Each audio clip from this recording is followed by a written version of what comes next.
Vamos ya con la última parte de la actividad 1 de la página 35. Nos quedan por corregir de la N a la R, pero vamos a corregir primero la R porque tiene mucho que ver con lo que se va a ver después. Mira, en el apartado R dice que si x es un número real pero no racional, perdón, que x es un número real pero no racional, sí y solo si x pertenece al conjunto formado por R menos Q. Bien, vamos a ver. Si tenemos un sí y solo sí, como ya hemos visto antes, tenemos que demostrar que esto sea cierto de izquierda a derecha, pero también de derecha a izquierda. De todas maneras es inmediato, ¿vale? Aquí lo verdaderamente importante es que lo lleguéis a entender. Sencillamente que lo entendamos, ¿vale? No hay que hacer nada especial. Si x es un número real, pero no es racional, entonces x va a pertenecer al conjunto de los reales si le quitamos los racionales. Eso es inmediato, ¿verdad? Y en dirección contraria, si x pertenece al conjunto de los números reales menos los racionales, entonces x es un número real, pero no es racional.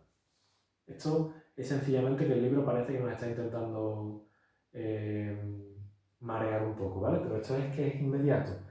Esto de aquí es básicamente como leer esto. Es exactamente lo mismo, así que evidentemente es un sí, solo sí, porque lo que estamos haciendo es traducir del lenguaje matemático al lenguaje escrito, sin más, ¿vale? Bueno, si nos vamos al apartado N, de hecho en muchos casos nos vamos a dar cuenta de que es que básicamente leer, ¿vale? En el apartado N dice que si raíz de 2 no pertenece al conjunto de los reales menos los racionales, el conjunto de los números reales menos los racionales son los irracionales, ¿vale?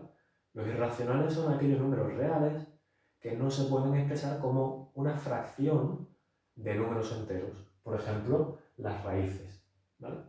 Sin embargo, aquí dice que la raíz de 2 no pertenece a la intersección entre los irracionales y el conjunto de números reales que hay entre 0 y 1 abierto. Bueno, nos olvidamos primero de la segunda mitad. Esto es cierto no porque no cumpla esto, sino porque no cumple esto de aquí. Raíz de 2 es cierto que no es un número racional, es un número irracional, ¿vale?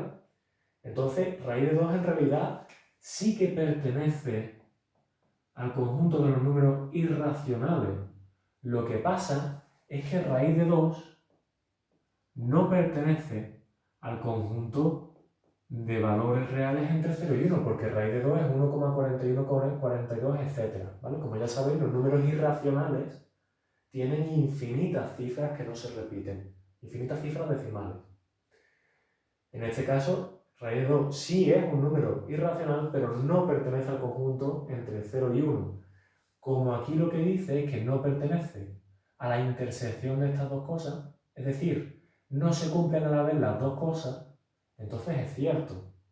Pero no es que no se cumplan ninguna de las dos, es sencillamente es que no se cumplen las dos a la vez, porque esta no se cumple, pero esta sí se cumple. Entonces, sencillamente que desde el punto de vista matemático nos están haciendo un lío, ¿vale?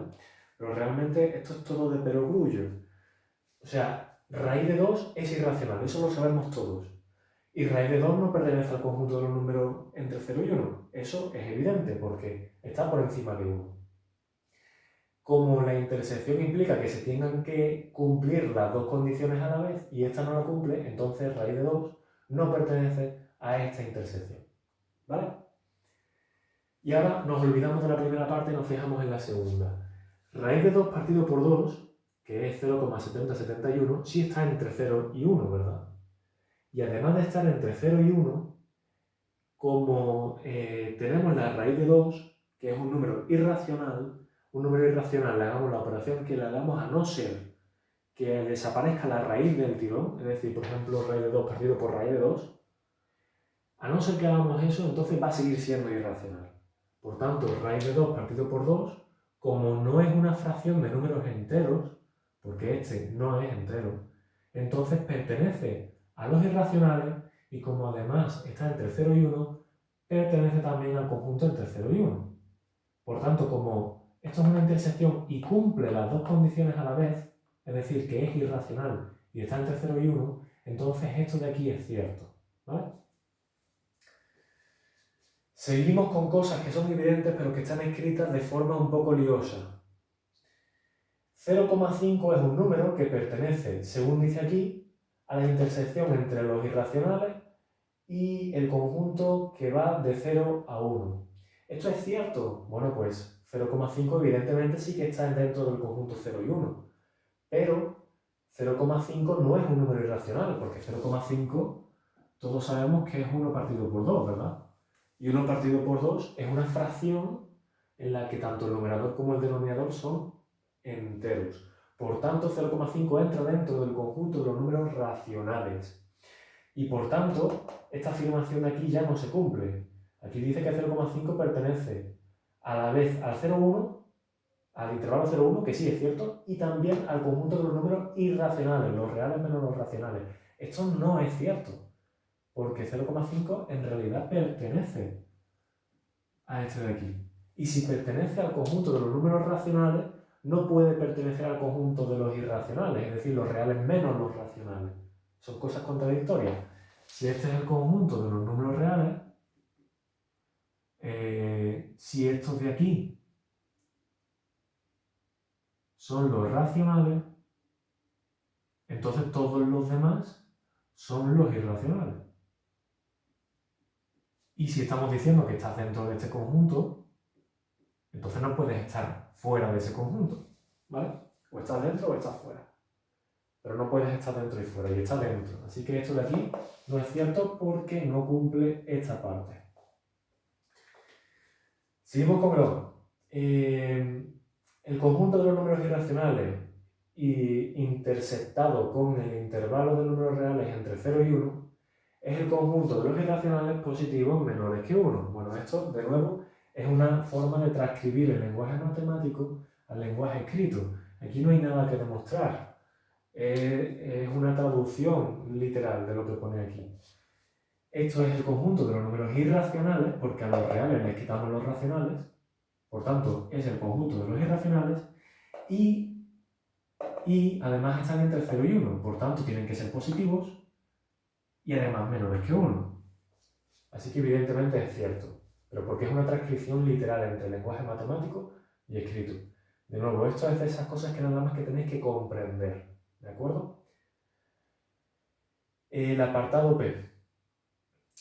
Quiero decir que tenéis que comprender, pero que no hay que hacer nada más, no tenemos que hacer ninguna comprobación como hemos hecho en otras ocasiones en vídeos anteriores. En el apartado P dice aquí que el conjunto, cuando veáis llaves, esto es conjunto, ¿vale?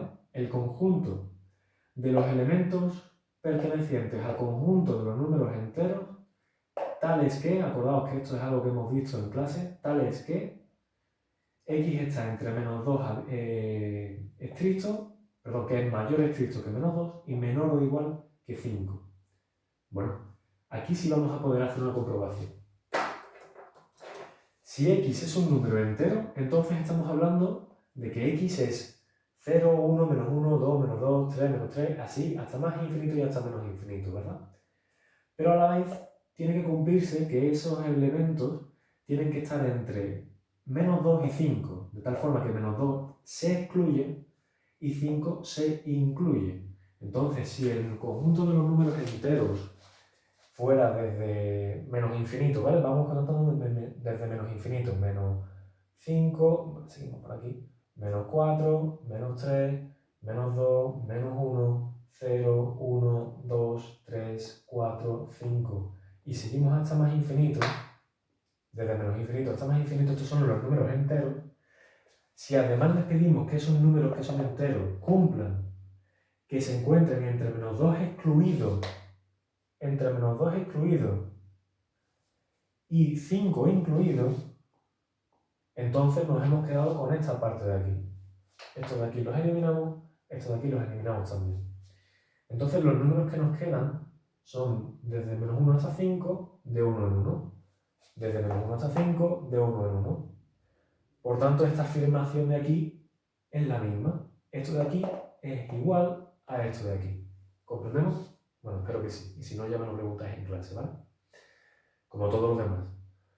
En el apartado Q dice que el conjunto de enteros mayores que menos 5 y menores que 7 es z intersección con el intervalo de menos 5 a 7. Vale, vamos a ver. Esto de nuevo es casi una traducción. Lo que pasa es que nos están intentando liar como siempre, ¿vale? Sencillamente le estamos dando muchas vueltas a las cosas, pero con el único objetivo de que llegamos a tener muy claro cuáles son los conceptos en notación y en conjunto. Pero realmente esto es casi directo. Mirad, si nos estamos refiriendo al conjunto de los enteros, el conjunto de los enteros es z, ¿verdad? Que es el que tenemos aquí. Pero además tienen que ser mayores que 5 y menores que 7. Como es mayor estrictamente que menos 5, entonces menos 5 no está incluido, está abierto. Y menores que 7, igual, no está incluido, está abierto. Si pusiera mayor o igual, o menor o igual, entonces sería cerrado con un corchete, pero no es el caso. Entonces tienen que ser números que a la vez sean enteros y que estén entre menos 5 y 7. Si tiene que cumplir esas dos condiciones al mismo tiempo, eso se hacía con una intersección, que significa y. ¿Vale? Si estamos en el conjunto de los números que son enteros y a la vez entre menos 5 y 7, entonces estamos representando exactamente lo que dice aquí. Transcripción casi literal entre el lenguaje hablado y la notación matemática. El R ya lo hemos corregido antes. Y bueno, chicos, si tenemos dudas sobre cualquiera de estas cosas, pues me las preguntáis en clase y lo hablamos. Pero como he dicho ya varias veces, sobre todos estos apartados de aquí, el objetivo principal que tienen es que lleguemos a entenderlos. No que tengamos que hacer grandes cosas con ellos como demostraciones matemáticas estrictas. En los primeros apartados, los que vimos del apartado A al F, creo que recordar, no, A, B, C, D y E, a D, los 5 primeros, esos sí que son muy importantes porque tenemos que hacer un poquito más de comprobación nosotros mismos. Pero en estos casos de aquí es casi todo entenderlo, simplemente, no hace falta comprobar nada.